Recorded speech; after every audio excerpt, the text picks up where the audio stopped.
तो प्यारे बच्चों, भारत में राष्ट्रवाद का उदय पेज नंबर 37 विषय समाचार पत्रों की भूमिका का शेष अंश जो बाकी या छूट गया था उसको हम पूरी करने की शुरू करेंगे। तो लॉर्ड हेस्टिंग्स ने भारतीय समाचार पत्रों पर से काफ़ी हद तक नियंत्रण हटा लिया और कुछ खास विषयों पर ही समाचार पत्रों के संपादन को अपना मत प्रकाशित करने की आज़ादी दी।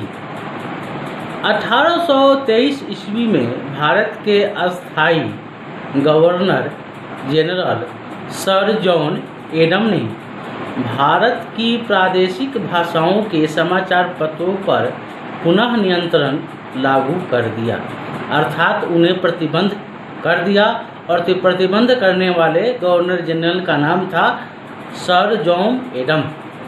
राजा राम मनोहर राय, जिनका कार्यकाल 1772 से 1833 के मध्य रहा, इनका कड़ा विरोध उन्होंने किया।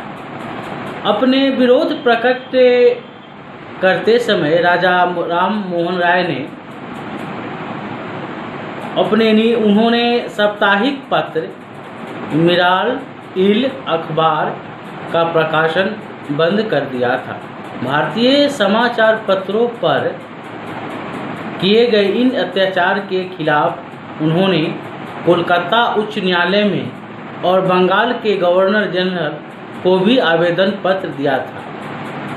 और बंद होने वाले पत्रकार का समाचार पत्र का नाम है मिराल इल अखबार। तत्पश्चात राजा राम मोहन राय को इस कार्य का तत्काल कोई परिणाम तो नहीं निकला, तथापि 1835 ईस्वी में अस्थायी governor general lord sir Charles Metcalfe, जिनका कार्यकाल 1835 से 36 यानी 1 साल का रहा, देशी समाचार पत्रों से नियंत्रण हटा लिया। समाचार पत्रों से प्रतिबंध हटा लेने के बाद प्रादेशिक भाषाओं में कई प्रकार के समाचार पत्र प्रकाशित होने लगे, अर्थात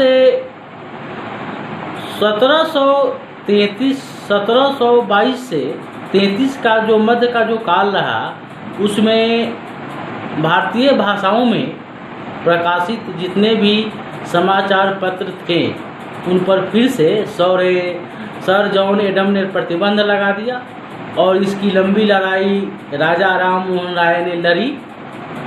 तत्पश्चात उन्होंने बंगाल के गवर्नर जनरल को भी अर्जी लगाई।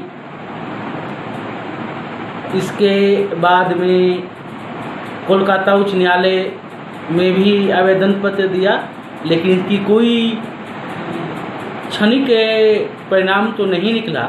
लेकिन 1835 में एक भले और अच्छे अंग्रेज अधिकारी गवर्नर जनरल लॉर्ड मेटकाफे के, जो एक अस्थायी गवर्नर जनरल थे, उन्होंने भारतीय भाषाओं में प्रादेशिक के समाचार पत्रों को फिर से प्रकाशित करने की अनुमति दे दी और राजा राम मोहन राय की एक लंबी लड़ाई सार्थक और अत्यंत ही प्रभावी साबित भी हुआ। साम्राज्यवादी शासकों के कार्यों की कड़ी आलोचना करके प्रादेशिक भाषाओं के समाचार पत्रों ने अंग्रेज शासक के विरुद्ध जनमत तैयार कर दिया था। इस कार्य में बंगाल से प्रकाशित होने वाले समाचार पत्रों का योगदान सबसे अधिक था। 19वीं शताब्दी के द्वितीय भाग में बंगाल से प्रकाशित होने वाले बंग दर्शन, संजीवनी, आर्य दर्शन, अमृत बाजार पत्रिका आदि समाचार पत्रों ने भारतीयों के मन में राष्ट्रवाद के विकास में महत्वपूर्ण भूमिका निभाई थी। अंग्रेजों द्वारा भारतीयों के शोषण करने के स्वरूप को इस समाचार पत्रों ने पूर्णतः स्पष्ट कर दिया। अर्थात जितने भी समाचार पत्र बंगाल से प्रकाशित होने लगे, जिसमें बंग दर्शन, संजीवनी, आर्य दर्शन, अमृत बाजार आदि ने किस प्रकार से अंग्रेज लोगों द्वारा भारतीय जनमानस पर किस प्रकार अत्याचारों की एक सीमा को भी समाप्त कर देने वाली जो पहलू है, उसको बड़ी विस्तार से प्रकाशित किया। तत्पश्चात भारतीयों के मन में राष्ट्रवाद के विकास में महत्वपूर्ण भूमिका निभाई। अंग्रेज द्वारा भारतीयों के शोषण करने के स्वरूप को भी इन समाचार पत्रों ने अपनी महत्वपूर्ण भूमिका अदा की। तत्पश्चात 1861 ईस्वी में भारत के अनेक स्थानों पर खाद्यान्न का अभाव होने लगा, अर्थात भोजन की कमी होने लगी, यानी कि संकट उत्पन्न हो गया। उस संकट से लोगों को बचाने के लिए कोई उपाय न करने के कारण प्रादेशिक समाचार पत्रों ने लॉर्ड लिटन अर्थात 1876 से 80 का उनका कार्यकाल रहा, उसके अधीनस्थ प्रादेशिक शासकों की कड़ी आलोचना की गई थी।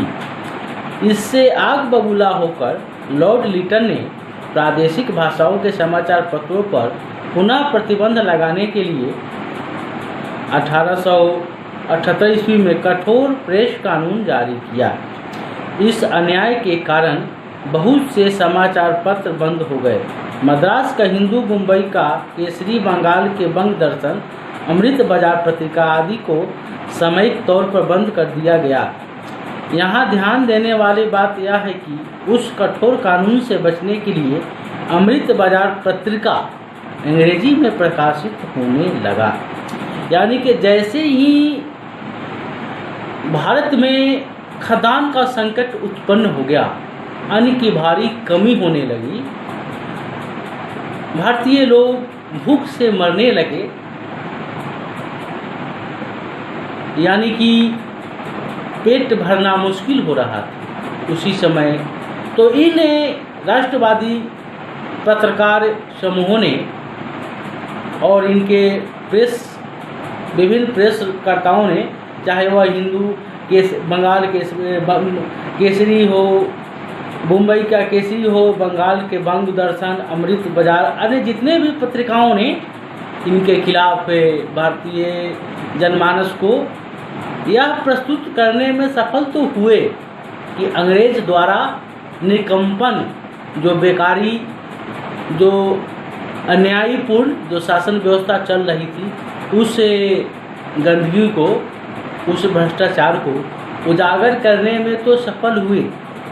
और भारतीय जनमानस को यह आभास होने भी लगी कि अब हम पूर्ण रूप से भूख से ही मर जाएंगे और अंग्रेज सरकार हमारा हितैषी नहीं है। यह सब सुनकर, देखकर लॉर्ड लिटन ने तत्काल एक कानून पास किया और वह कानून का नाम है प्रेस कानून। उसके तहत जितने भी राष्ट्रवादी प्रेस संस्था थी भारत के तमाम भागों में, उन सभी पर बैंड लगा दिया गया, पूरी तरह बंद हो गए। लेकिन एक ऐसी पत्रिका थी जिनका नाम था अमृत बाजार, वह अंग्रेजी भाषा में प्रकाशित होती रही। तत्पश्चात गवर्नर जनरल लॉर्ड लिटन ने 1876 ईस्वी में शस्त्र कानून लागू करके भारतीयों को अग्नेयास्त्र रखने पर प्रतिबंध लगा दिया। अग्नेयास्त्र कहते हैं बंदूक, रिवॉल्वर इत्यादि को, जो शस्त्र है। और इससे महत्वपूर्ण बिंदु पर हम अगले एपिसोड में हम अपने बच्चों के साथ बच्चों के सामने फिर उपस्थित रहूँगा। अभी हम इसको यहीं से समाप्त करते हुए अगले एपिसोड में इस पर फिर से हम विस्तार से चर्चा करेंगे। धन्यवाद।